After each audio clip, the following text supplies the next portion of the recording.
Normalmente, cuando pensamos en fabricar algo complejo, no sé, un coche o un avión comercial, te imaginas una cadena de montaje enorme y superfísica, ¿verdad?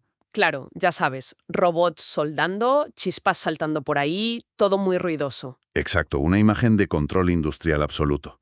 Pero, a ver, al observar el mundo del software moderno, nos damos cuenta de que hay una fábrica gigante que sostiene casi toda la economía mundial, pero que es completamente invisible. Y el contraste es una locura. O sea, la magnitud de lo que se construye en el ámbito digital supera con creces muchísimas operaciones físicas tradicionales. Totalmente.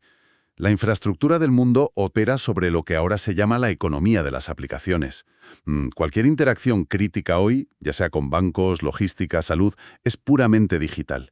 Y claro, orquestar eso exige dominar una maquinaria invisible que literalmente no puede detenerse nunca. Y precisamente nuestra misión en la inversión a fondo de hoy es mapear todo ese viaje. Desde que una solución es solo, bueno, una abstracción, pasando por las fábricas automatizadas que la construyen, hasta el momento inevitable en que la tecnología muere y hay que desconectarla. Es un ciclo de vida fascinante, la verdad. Sí, y para hacer este análisis a fondo vamos a cruzar 4 documentos súper interesantes.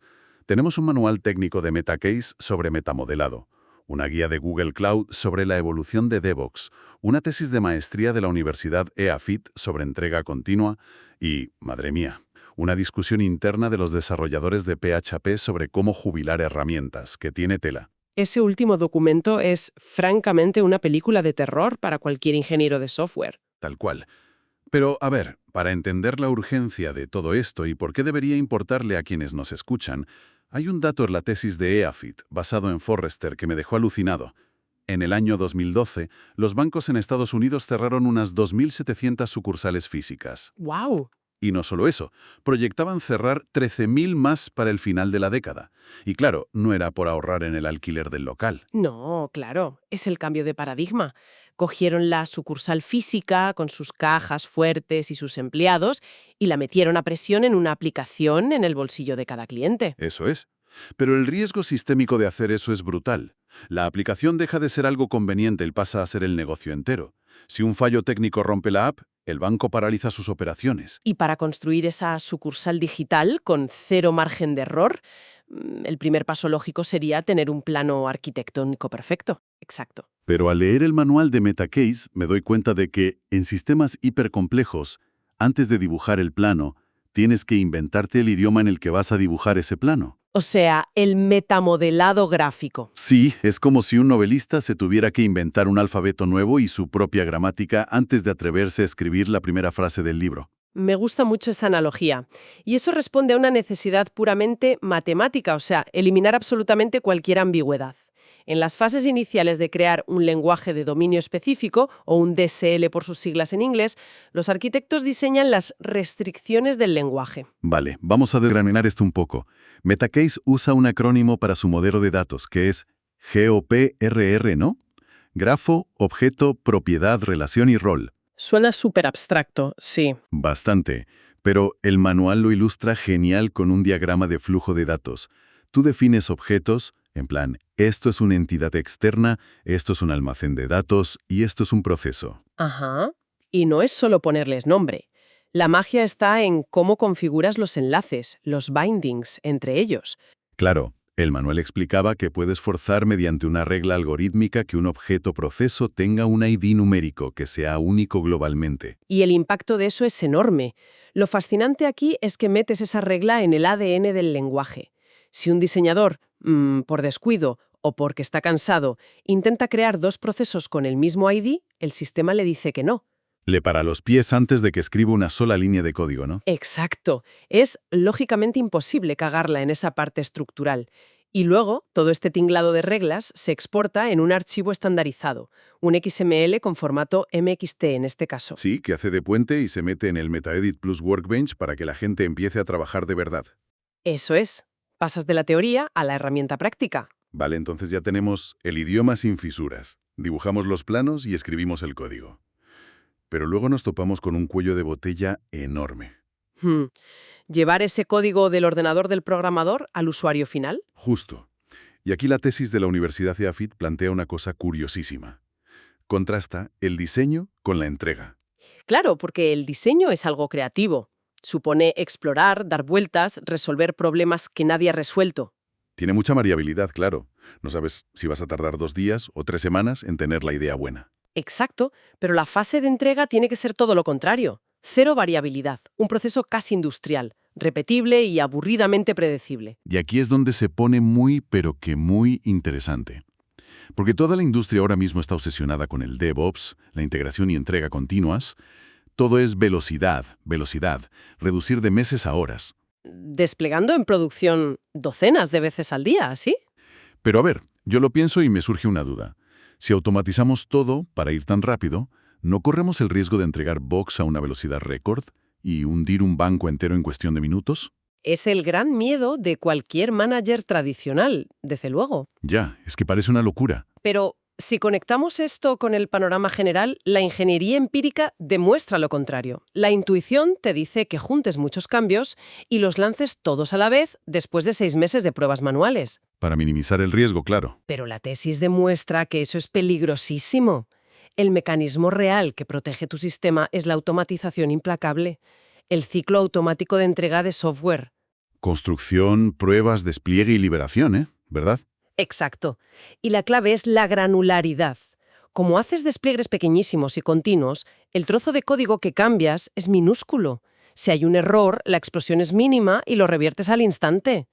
Pero claro, eso depende de una red de seguridad brutal por debajo. El documento habla mucho de las pruebas continuas. Ya no hay una persona mirando pantallitas para ver si el botón funciona. No, no. El sistema ejecuta miles de pruebas autónomas en segundos cada vez que el desarrollador intenta meter código nuevo. Y si rompe algo, el sistema lo escupe de vuelta y no llega a producción. Así consigues que los despliegues dejen de ser eventos donde la gente suda frío de madrugada y pasen a ser una rutina súper aburrida. Firmaría ahora mismo por despliegues aburridos, la verdad. Pero a ver, todo esto de que el desarrollador se encargue de todo el ciclo suena ideal si tienes una startup con 10 ingenieros. Ah, claro, pero cuando escalas. Exacto. La escala lo rompe todo. La guía de Google Cloud habla precisamente de esto, de la carga cognitiva. De repente tienes cientos de desarrolladores y la cosa colapsa. Colapsa porque la filosofía inicial de DevOps pedía que el programador supiera de su código, de redes, de infraestructura, de bases de datos, de alertas de seguridad. Es que es inasumible. Te dicen que domines tu lenguaje, que manejes clústeres de Kubernetes, Cloud Build, Cloud Logging. A mí me gusta compararlo con un restaurante. A ver, cuenta. Piensa en un chef buenísimo en un restaurante pequeñito, de estos íntimos. El tío cultiva sus tomates, hace el pan, cocina la salsa y te emplata. Es un modelo súper artesanal y le funciona. Ya. Pero si coges a ese mismo chef y lo metes a dirigir una cadena multinacional de comida, con ese mismo modelo, el hombre muere sepultado por la logística. No va a tener tiempo para cocinar. Es una analogía perfecta. Y la solución que plantea Google Cloud a ese colapso del chef es la ingeniería de plataformas. Que no es cargarse el box, ¿no? Es como llevarlo al entorno industrial. Exacto. Creas una plataforma interna para desarrolladores, o IDP. Es una capa de abstracción, unifica todas esas herramientas horribles y complejas y las convierte en un autoservicio. O sea, tratan la infraestructura interna como si fuera un producto. Y los desarrolladores son los clientes. Tal cual. Si necesitas un entorno de base de datos, no abres un ticket a sistemas y esperas 3 semanas a que un humano configure un firewall. Vas a la plataforma, pides lo que necesitas y se autoconstruye en segundos mediante código. ¡Guau! Y hay una cosa de la guía que me pareció clave, que es el cumplimiento por defecto. Porque claro, mitigas el riesgo operativo. Totalmente. La IDP ya lleva inyectadas las políticas de seguridad de la empresa.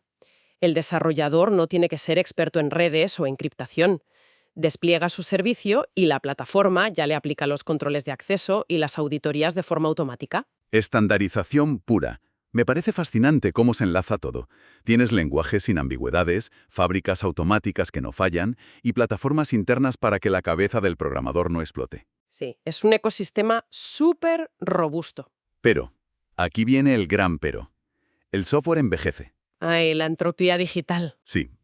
Hemos hablado de crear y escalar, pero ¿qué pasa cuando la herramienta que sostiene todo eso se hace vieja?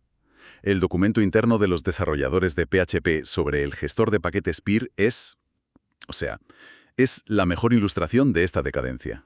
Y hay que poner en contexto qué era PIR. PHP es uno de los lenguajes fundamentales de la web. Y PIR era el estándar indiscutible. Si querías instalar librerías, usabas PIR. Era la columna vertebral de miles de proyectos. Claro, pero este documento, que es un RFC oficial, pide básicamente que se desapruebe PIR y que todo el mundo se pase a Composer. Porque la situación era insostenible. Y tanto que era insostenible. La sección de noticias del proyecto llevaba sin actualizarse desde el año 2007. Las elecciones del supuesto comité de gobierno no se convocaban desde 2009. Pero lo que cuenta el documento sobre el registro de bugs es de verdad para echarse a llorar. Es que es fortísimo. Decía que las últimas propuestas registradas creo que eran las 710, 711 y 708. Sí, esas. No eran código. Eran puro spam de casinos online. O sea, granjas de enlaces escondidas ahí para engañar a Google y posicionar casinos. Secuestraron la plataforma oficial, literalmente. Y esto plantea una crisis operativa brutal. En la discusión, los arquitectos principales de PHP confiesan que ni siquiera tienen las contraseñas de administrador de esos servidores físicos. Espera, ¿en serio no tenían acceso a su propia infraestructura? No. Y no solo eso. Dicen que no saben ni qué sistema operativo corre en esas máquinas y que dudan mucho de que alguien haya instalado un parche de seguridad en toda una década. ¡Madre mía! Es el equivalente digital a dejar la puerta de la cámara acorazada de un banco abierta de par en par con las luces encendidas y en plena calle. Exactamente. Pero claro, yo leo esto y pienso, a ver, si PEAR ha sido tan importante, y seguro que hay empresas antiguas que aún lo usan para compilar, ¿por qué no lo arreglan? Ya, la reacción instintiva. Claro, o sea, júntate un fin de semana con 3 colegas, borras el spam de los casinos, pones contraseñas nuevas, actualizas el servidor y listo. ¿No es más responsable eso que desconectar algo y romper proyectos antiguos? Es que esto plantea una pregunta importante sobre la cruda realidad del código abierto. No es un servidor cualquiera, es infraestructura global. Y el open source funciona gracias al trabajo no remunerado de voluntarios brillantes. Ya, y esa gente quiere innovar, no limpiar polvo, ¿no? Exacto. Cuando toda la industria se muda a una herramienta mucho mejor como Composer, el talento migra de forma natural. Nadie quiere pasar sus fines de semana moderando foros y parchando vulnerabilidades en un sistema obsoleto. Y claro, eso genera una deuda técnica tóxica tremenda. Y un servidor abandonado no se queda estático, se pudre. Se pudre a una velocidad alarmante, con la ciberseguridad evolucionando a diario. Si tienes ese nido de vulnerabilidades corriendo bajo el dominio oficial php.net, le estás dando una falsa pátina de seguridad a la gente. O sea, que si alguien hackea eso, mancha la reputación de todo el ecosistema PHP. Totalmente. Por eso quitarlo de la página oficial y desvincularlo no fue pereza, fue un ejercicio de responsabilidad. Es la única forma de decirle a la comunidad, oye, no hay nadie al timón, migrad ya o el riesgo es todo vuestro. Cortar por lo sano. Es un final bastante brutal para un gigante del software. Pero, o sea, supongo que es vital para que todo lo demás sobreviva. Es una higiene de ecosistema básica, sí. Bueno, menuda inmersión a fondo hemos hecho.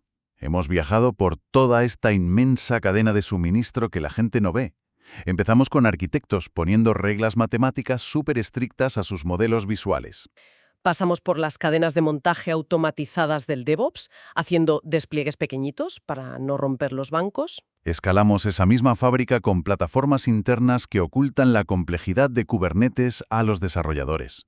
Y finalmente, llegamos al cementerio digital, a ver cómo las ruinas infestadas de spam de los gigantes caídos tienen que ser desconectadas. Ha sido un viaje increíble. Y la verdad, creo que entender esto es súper relevante para quienes nos escuchan, porque cada vez que alguien pide una pizza por una app o compra un vuelo, está usando el resultado de esta fábrica. Dependemos de que todas estas disciplinas, desde el metamodelado hasta la ingeniería de plataformas, funcionen como un reloj. Tal cual. Y para cerrar, me gustaría dejar a la gente con una idea dándole vueltas en la cabeza. A ver. Hoy celebramos toda esta tecnología alucinante, como la nube, hiperautomatizada, Kubernetes, Composer, y lo vemos como la cima absoluta del orden, lo más puntero. Sí, ahora mismo parecen los pilares de la civilización moderna. Exacto. Pero viendo lo implacable que es el envejecimiento en el software y cómo cayeron gigantes como Perl, me pregunto, ¿dentro de 20 o 30 años qué pasará? ¿Cuáles de estos sistemas que hoy nos parecen totalmente indispensables se van a convertir en ruinas digitales abandonadas? infraestructuras incomprensibles, llenas de código espagueti y, yo qué sé, spam del año 2045, esperando a que un arqueólogo del software por fin se atreva a desconectar el servidor para siempre. Es una imagen súper potente, de verdad, y bastante probable. Nos quedaremos con esa duda. Hasta la próxima.